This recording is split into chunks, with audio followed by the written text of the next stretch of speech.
নিম্ন আদালতের বিচারকদের নিয়ন্ত্রণ থাকবে সুপ্রিম কোর্টের হাতে, আলাদা সচিবালয়ের নির্দেশ। ময়মনসিংহে আজও রেলপথ অবরোধ কৃষি বিশ্ববিদ্যালয় শিক্ষার্থীদের। সার সংকটে বিপাকে নাটোরের কৃষকরা, পিছিয়ে যাচ্ছে বীজতলা তৈরি।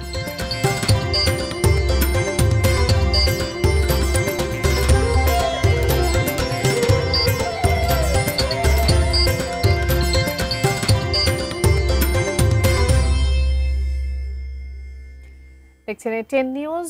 এতক্ষণ নাসির সিনট্যাক্স আলমের সৌজন্যে শিরোনামগুলো শুনছিলেন, সঙ্গে আছে আমি বাবলি ইয়াসমিন। এখন থেকে নিম্ন আদালতের বিচারকদের নিয়ন্ত্রণ ও শৃঙ্খলার দায়িত্ব সুপ্রিম কোর্টের হাতে থাকবে বলে রায় দিয়েছেন হাইকোর্ট। এছাড়াও তাদের বদলি, পদোন্নতি ও শৃঙ্খলা নিয়ে পঞ্চদশ ও চতুর্থ সংশোধনীর বিধান বাতিল করা হয়েছে। একই সঙ্গে 3 মাসের মধ্যে বিচার বিভাগের জন্য আলাদা সচিবালয় গঠনেরও নির্দেশ দেওয়া হয়েছে। মঙ্গলবার বিচারপতি আহমেদ সোহেল ও বিচারপতি দেবাশিস রায় চৌধুরীর সমন্বয়ে গঠিত হাইকোর্ট বেঞ্চ বিচার বিভাগের নিয়ন্ত্রণ সংক্রান্ত সংবিধানের 116 অনুচ্ছেদের বৈধতা প্রশ্নে জারি করা রিটের রায় দেন। নিম্ন আদালতের বিচারকদের নিয়ন্ত্রণ ও শৃঙ্খলা সংক্রান্ত বর্তমানে থাকা সংবিধানের 116 অনুচ্ছেদ অসাংবিধানিক ঘোষণা করে 1972 সালের সংবিধানের মূল 116 অনুচ্ছেদ পুনর্বহালেরও নির্দেশ দিয়েছেন। এক রিটের প্রাথমিক শুনানি নিয়ে গত বছরের 27 অক্টোবর হাইকোর্ট বেঞ্চ রুল জারি করেন।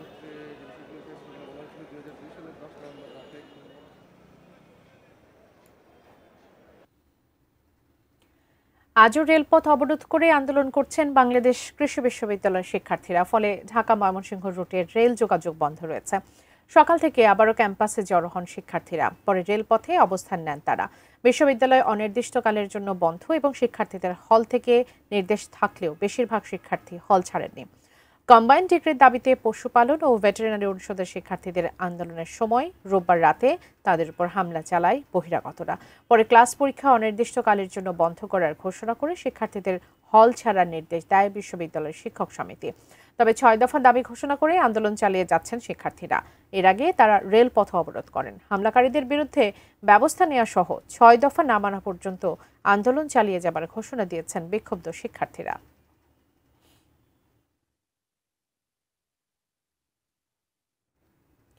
দর্শক, বাংলাদেশ কৃষি বিশ্ববিদ্যালয়ের শিক্ষার্থীদের আন্দোলনের খবর জানাতে সরাসরি যুক্ত হচ্ছেন ময়মনসিংহ প্রতিনিধি আসাদুজ্জামান সুমন।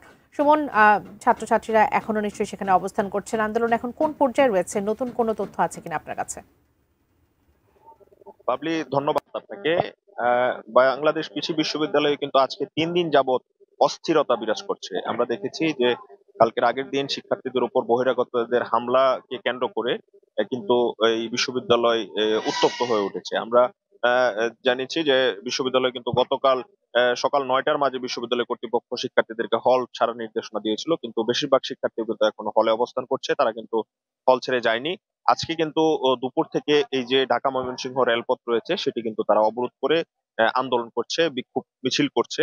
আহ, শিক্ষার্থীরা একটি কথা জানিয়েছেন যে তাদের উপর আজকেও হামলা হওয়ার একটা আশঙ্কা তারা করছেন। তারা কিন্তু জড়ো হচ্ছেন এবং তাদের যারা সহপাঠী রয়েছে এবং বিভিন্ন হলে যারা অবস্থান করছে তাদেরকে কিন্তু এখানে আসার জন্য আহ্বান জানিয়েছেন এবং তারাও কিন্তু সতর্কতা অবলম্বন করছেন যাতে তাদের উপর যদি আবার হামলা হয় তাহলে তারা যেন পাল্টা হামলা করতে পারে।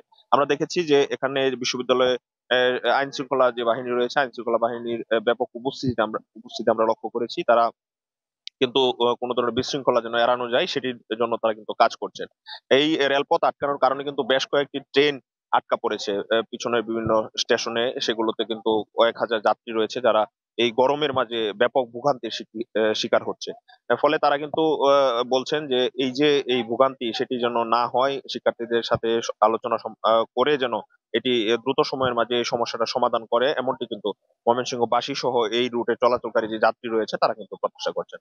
তো বাবলি, এই ছিল ময়মনসিংহ থেকে আমার কাছে এই কৃষি বিশ্ববিদ্যালয়ের শিক্ষার্থীদের যে আন্দোলন এবং আন্দোলন পরবর্তী রেলপথ অবরোধ সেটির বিষয়ে সর্বশেষ। বাবলি, আপনাকে ধন্যবাদ, থাকুন সেখানে। দর্শক, এতক্ষণ ময়মনসিংহ প্রতিনিধি আসাদুজ্জামান সুমন আমাদের সাথে যুক্ত ছিলেন, সেখানকার সবশেষ পরিস্থিতি জানাচ্ছিলেন। বিএনপি, জামায়াত ও এনসিপির পর আরও 7টি রাজনৈতিক দল ও একটি সংগঠনের প্রতিনিধিদের সঙ্গে প্রধান উপদেষ্টা ডক্টর মোহাম্মদ ইউনূসের আজকের বৈঠকের সবশেষ খবর জানতে সরাসরি যুক্ত হচ্ছে সহকর্মী সাজিদা সুইটির সঙ্গে। সাজিদা সুইটি, আপনি আছেন সেখানে, একটু জানবো 7টি যে রাজনৈতিক দলের সাথে আজকে বৈঠকের কথা রয়েছে, সম্ভবত বিকেল 5টায় সেটি শুরু হবে। প্রস্তুতি কেমন দেখছেন সেখানে? রাজনৈতিক দলগুলো এখন পর্যন্ত আসতে শুরু করেছে কিনা বিস্তারিত জানাবেন। গত রোববার বিএনপি, জামায়াত এবং এনসিপির সাথে বৈঠক করেছেন, এই খবর আমাদের দর্শক জানেন। আজ তিনি আরও 7টি দল এবং একটি সংগঠনের সাথে বসছেন। আমি একটু নামগুলো বলি: এবি পার্টি, নাগরিক ঐক্য, গণসংহতি আন্দোলন, গণ অধিকার পরিষদ, এলডিপি, ইসলামী আন্দোলন বাংলাদেশ, জাতীয় গণফ্রন্ট ও হেফাজতে ইসলাম বাংলাদেশের প্রতিনিধিদের সাথে আজ বসবেন। ঠিক বিকেল 5টায় মিটিংটি হওয়ার কথা রয়েছে। আমরা জানি যে এই যে নুরুলের উপরে যে জাতীয় পার্টির অফিসের সামনে যে হামলাটা হলো, তারপরে যে উদ্ভূত পরিস্থিতি তৈরি হয়, তারপরে সবারই তীব্র প্রতিবাদ ও নিন্দা ছিল। সরকারের পক্ষ থেকে কঠোর ব্যবস্থা ব্যাপারে প্রতিশ্রুতি দেওয়া হয়েছে এবং ব্যাপারে এগোনো হচ্ছে যাতে এই ধরনের ন্যাক্কারজনক ঘটনা না ঘটে। কিন্তু তার পরপরই আমাদের কাছে খবর আসে যে দলগুলোর সাথে প্রধান উপদেষ্টা বসতে চেয়েছেন এবং এরই মধ্যে গত রোববার এই 3টি দলের সঙ্গে বসেছেন। আজ বাকিদের সাথে বসবেন। সব মিলিয়ে দেশের সমসাময়িক যে চলমান পরিস্থিতিগুলোতে সবাইকে এক থাকা, ঐক্য ধরে রাখা, এটা যেমন বারবার করে প্রতিটা বৈঠকে প্রধান উপদেষ্টা তাদের প্রতি আহ্বান জানিয়ে এসেছেন, তার সঙ্গে সামনে যেহেতু নির্বাচন, ফেব্রুয়ারির প্রথমার্ধে নির্বাচনের যে প্রস্তুতি সরকার বারবার করে বলে আসছে, সেটা সামনে রেখে সবার যে একটা মানসিক প্রতির ব্যাপার আছে, সবাইকে যার যার ভূমিকা এবং কার্যক্রমগুলো যেন ঠিকভাবে রাখে তারা, ব্যাপারে প্রধান উপদেষ্টার পক্ষ থেকে নির্দেশনা আছে, দিক নির্দেশনা আছে এবং আহ্বান আছে। আমরা গত রোববারের মিটিংগুলোর যদি একটু সারমর্মটা আমাদের দর্শকদের একটু মনে করিয়ে দিতে চাই। এগুলো বের হওয়ার পরে তাদের মুখ থেকে আমরা জানতে পারছিলাম যে তারা ভেতরে কি আলোচনা করেছেন। উপদেষ্টার সঙ্গে তারা যার যার, বিশেষ করে বিএনপি বলছিল যে প্রধান উপদেষ্টার তারা খুবই সন্তুষ্ট, কারণ প্রধান উপদেষ্টা বলেছেন ফেব্রুয়ারি শুরুর দিকে নির্বাচন হবে এবং সেই অনুযায়ী প্রস্তুতি নিচ্ছেন। এই যে আশ্বস্ত করেছেন আবারও, এ ব্যাপারে বিএনপি তাদের সন্তুষ্টির কথা জানিয়েছে। জামায়াত বের হয়ে জানালেন যে তাদের কিছু অভিযোগ আছে। জাতীয় পার্টি নিষিদ্ধের দাবি তাদের, যে তারা আওয়ামী লীগের সহযোগী হিসেবে কাজ করেছে এবং আওয়ামী লীগের সহযোগী হিসেবে এখনও কাজ করছে, সে কারণে তারা জাতীয় পার্টিকে নিষিদ্ধ চেয়েছে। একই দাবি এনসিপিও করেছে। সেই সঙ্গে এনসিপি তাদের নিজস্ব কিছু 6 দফা তাদের সুপারিশ তুলে ধরেছে প্রধান উপদেষ্টার কাছে। তারা বিভিন্ন সময় এভাবে গুছিয়ে কিছু নোট নিয়ে আসেন এবং সেই সুপারিশগুলো গুছিয়ে তুলে ধরেন। আর জামায়াত ইসলামের আরেকটা ব্যাপার আমরা এর আগেও দেখেছি যে তারা বিএনপির প্রতি সরকারের একটা পক্ষপাতিত্বের অভিযোগ তারা তুলেছেন, যে তারেক রহমানের সাথে লন্ডনে প্রধান উপদেষ্টা যে মিটিংটি করেছেন সেটি তারা পছন্দ করেননি এবং সেই ভিত্তিতেই নির্বাচনের তারিখ এসেছে, সেটা তারা বলছেন যে তাদের কাছে এটা ভালো লাগেনি। তবে এই ব্যাপারে মির্জা ফখরুল ইসলাম আলমগীরকে যখন সাংবাদিকরা প্রশ্ন করেন, তিনি বলছেন যে এটা পক্ষপাতিত্বের ব্যাপারটা অমূলক। একটি বড় দলের প্রধানের সাথে একজন প্রধান উপদেষ্টা কথা বলতেই পারেন, এটি তার এখতিয়ারের মধ্যে। সব মিলিয়ে সামনে নির্বাচন এবং নির্বাচনকে সামনে রেখে কয়েকটা মাসে সবার ভূমিকা, সবার কার্যক্রম যে খুবই গুরুত্বপূর্ণ, প্রধান উপদেষ্টা সেটাই বারবার করে তুলে ধরছেন এবং দলগুলোকে দায়িত্বশীল ভূমিকা নিতে এবং দেশের সামগ্রিক পরিস্থিতিতে সবাই যেন কার্যকর ভূমিকায় সবাই এক হয়ে কাজ করেন, সেই ব্যাপারে আহ্বান জানাচ্ছেন। এবং আশা করি আজকেও এ ধরনের আমরা জানতে পারবো। আর কিছু জানতে পারলে অবশ্যই আমাদের দর্শকদেরকে জানিয়ে দেবো। বাবলি, 5টায় মিটিংটি শুরু হবে, আমরা অপেক্ষা করছি। আপনাকে ধন্যবাদ। থাকুন সেখানে, নিশ্চয়ই আপনার সাথে আবারও যুক্ত হব। দর্শক, সহকর্মী সাজিদা সুইটি এতক্ষণ প্রধান উপদেষ্টার সাথে আজকে যে 7টি রাজনৈতিক দলের বৈঠক হবে সে প্রসঙ্গে সবশেষ পরিস্থিতি জানাচ্ছিলেন। আর এর মাঝে সময় হয়ে গেল একটা বিরতি নেবার, ফিরে এসে আলোচনা থাকছে।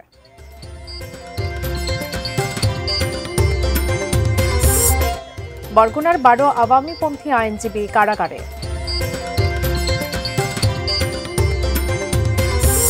হবিগঞ্জের নবীগঞ্জে মাইকে ঘোষণা দিয়ে 2 গ্রামবাসীর সংঘর্ষ, 1 জন নিহত।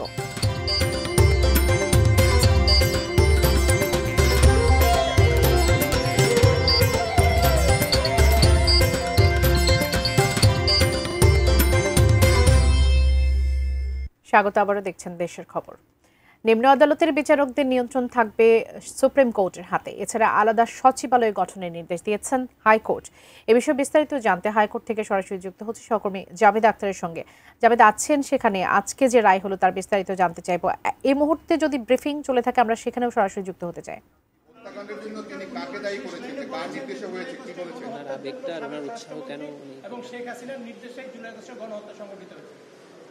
নির্দেশনা যেগুলো তিনি খুব ক্লিয়ার ল্যাঙ্গুয়েজে, কোনো রকমের দ্বিধা ছাড়া, কোনো রকমের দ্বিরুক্তি ছাড়া খুব ক্লিয়ারলি বলেছেন যে জুলাই আগস্টের গণহত্যা এবং মানবতা বিরোধী অপরাধ যেগুলো আগে হয়েছে সব কিছুর মূল নির্দেশদাতা হচ্ছেন তদানীন্তন প্রধানমন্ত্রী শেখ হাসিনা।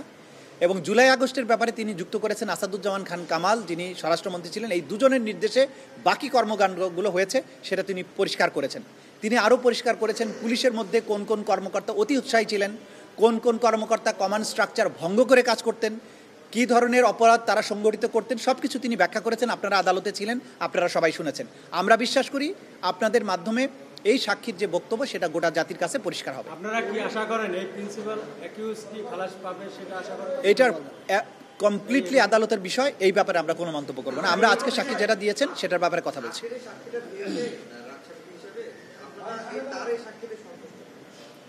আমরা সন্তুষ্ট অসন্তুষ্ট কোনো কিছুই বলবো না।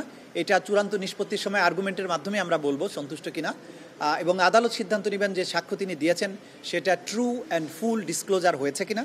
সুতরাং এই স্টেজে জাস্ট কি বলেছেন সেটাই আপনাদেরকে বলতে পারবো, এর উপরে কমেন্ট করার সময় এখনো আসেনি। উনি কয়েকটা মিটিং এ ছিলেন, মানে কোর মিটিং এ।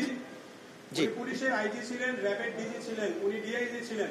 এই যে পদগুলো উনি ব্যবহার করেছেন এবং রাষ্ট্রীয় যে একটা বড় বাহিনীর প্রধান ছিলেন, সেই সময়ে যে সমস্ত গত 15 বছরে তো অনেক অপরাধ হয়েছে, তো বাহিনীর প্রধান হিসেবে শুধু একটি সাক্ষী দেওয়ার কারণে কি তার আগের সব দায়বদ্ধতা চলে যাবে? এটা আদালত নির্ধারণ করবেন, এটা আদালত নির্ধারণ করবেন। কারণ হচ্ছে আমরা যে মামলাটার এখানে বিচার্য আজকে সেটা হচ্ছে জুলাই আগস্টে যে সংগঠিত মানবতা বিরোধী অপরাধ, সেই চ্যাপ্টারটুকু। এর বাইরে গুম এবং এক্সট্রা জুডিশিয়াল কিলিং গত 15 বছরে যা কিছু আছে সেগুলোর কিন্তু আলাদা আবার বিচার আছে। সুতরাং উনি যে মামলায় সাক্ষী দিচ্ছেন সেই মামলার ব্যাপারে যতটুকু বক্তব্য সেটাই আদালত গ্রহণ করবেন এবং সেই অনুযায়ী নির্ধারণ করবেন যে তার ব্যাপারে আদালত কি দৃষ্টিভঙ্গি গ্রহণ করবেন। এটা কমপ্লিটলি আদালতের বিষয়।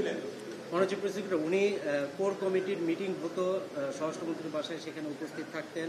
পরে যখন 4 আগস্ট আরও মিটিং হলো, গণভবনে মিটিং হলো, সব জায়গায় তো তিনি ছিলেন। তো তিনি যতই মানে রাজসাক্ষী হিসেবে সাক্ষ্য দেন কিনা, কিন্তু তিনি তো কোনো কিছু বাধা দেননি। মানে এতে কি তার যে জুলাই আগস্টের যে মানবতা বিরোধী অপরাধ সেটাতে কি তার, আপনারা সাংবাদিক হিসেবে প্রশ্ন করতে পারেন যে তিনি কি বক্তব্য দিয়েছেন, তার বক্তব্য গ্রহণযোগ্য হবে কিনা, খালাস হবে কিনা, এটা তার আইনজীবীরা অথবা ডিফেন্সের আইনজীবীরা আর্গুমেন্ট করুক। এটা আদালত নির্ধারণ করবেন তার দায় আছে কিনা, সেই দায়ের কারণে ক্ষমা পাবেন কিনা, কতটুকু শাস্তি দেওয়া হবে। এটা আমাদের এই পর্যায়ে বলার বিষয় নয়, এটা কমপ্লিটলি আদালতের বিষয়। Thank you.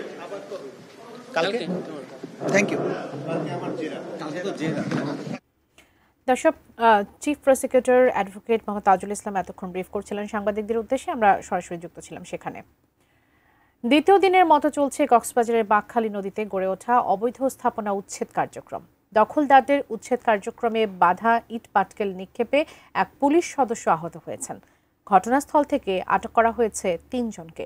শহরের কস্তুরাঘাট থেকে বিস্তারিত জানাচ্ছেন কক্সবাজার প্রতিনিধি অর্পণ বড়ুয়া। কক্সবাজার শহরের প্রধান নদী বাঁকখালীর কস্তুরাঘাট তীরে এবং এর আশেপাশে গড়ে ওঠা অবৈধ স্থাপনা দ্বিতীয় দিনের মতো বিআইডব্লিউটিএ কর্তৃপক্ষ এবং জেলা প্রশাসন যৌথভাবে অভিযান চালিয়ে এখানে উচ্ছেদ অভিযান এবং উচ্ছেদ কার্যক্রম সকাল থেকেই পরিচালনা করছেন। ঠিক এই মুহূর্তে আমরা কস্তুরাঘাট যে নতুন ব্রিজ, সেই ব্রিজ সংলগ্ন বাঁকখালী নদীর তীরে দাঁড়িয়ে আছি এবং ইতিমধ্যে আমরা দেখতে পাচ্ছি এখানে আসলে যে স্থাপনাগুলো গড়ে তোলা হয়েছিল নদীর জমির উপর, সেই স্থাপনাগুলো সকাল থেকেই একে একে উচ্ছেদ করা হচ্ছে। যদিও জানানো হয়েছে গতকাল থেকে যেহেতু এই উচ্ছেদ অভিযান শুরু হয়েছে, গতকাল শতাধিক স্থাপনা উচ্ছেদ করা হয়েছিল এবং আজকে দ্বিতীয় দিনের মতো উচ্ছেদ অভিযানে এখানে যারা বাঁকখালী নদীর তীরে কস্তুরাঘাটে এখানে অবৈধভাবে স্থাপনা জনবসতি গড়ে তোলা হয়েছিল, সেই জনবসতিগুলো এখানে আসলে সমন্বিতভাবে উচ্ছেদ করা হচ্ছে এবং এই উচ্ছেদ কার্যক্রমে জেলা প্রশাসনের পাশাপাশি এখানে স্থানীয় পুলিশ সদস্যরাও রয়েছেন, সেনা সদস্য এবং আনসার সদস্য সহ এখানে কয়েক স্তরের নিরাপত্তা বলয় গড়ে তোলা হয়েছে যাতে কোনো ধরনের আইন শৃঙ্খলা পরিস্থিতি বিঘ্ন না ঘটে। আরেকটি বিষয় জানিয়ে রাখতে চাই, সকাল 11টার দিকে এখানে উচ্ছেদ কার্যক্রম চলাকালে স্থানীয় যারা দখলদার রয়েছেন তাদের হামলায় একজন পুলিশ সদস্য আহত হয়েছেন, তাকে কক্সবাজার সদর হাসপাতালে চিকিৎসা দেওয়া হচ্ছে বলে আমরা জানতে পেরেছি। পাশাপাশি এই ঘটনার সাথে যারা জড়িত এই হামলার সাথে তাদেরকে পুলিশ কিন্তু তাৎক্ষণিক ধাওয়া দিয়ে তাদের মধ্যে 3 জনকে আটক করতে সক্ষম হয়েছে। কক্সবাজারের কস্তুরাঘাট থেকে এটুকুই ছিল এখানকার সবশেষ। দেশের খবরের সময় হলো একটা বিরতি, নেবার ফিরছে একটু পর সঙ্গে।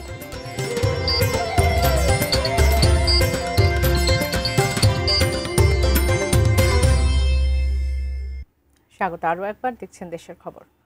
বরগুনায় বিএনপির অফিস ভাঙচুরের মামলায় কারাগারে গেলেন 12 আওয়ামীপন্থী আইনজীবী। সকালে জেলা ও দায়রা জজ আদালতের বিচারক মোহাম্মদ সাইফুর রহমান তাদের জেল হাজতে পাঠানোর নির্দেশ দেন। এ বিষয়ে রাষ্ট্রপক্ষের কৌঁসুলি নুরুল আমিন বলেন, জেলা বিএনপির কার্যালয়ে হামলা ও ভাঙচুরের এক মামলার আসামিরা আদালতে হাজির হয়ে জামিনের আবেদন করেন। শুনানি শেষে আদালত তাদের কারাগারে পাঠানোর নির্দেশ দেন। এই ছিল দেশের খবরে। এতক্ষণ সঙ্গে থাকার জন্য ধন্যবাদ সবাইকে।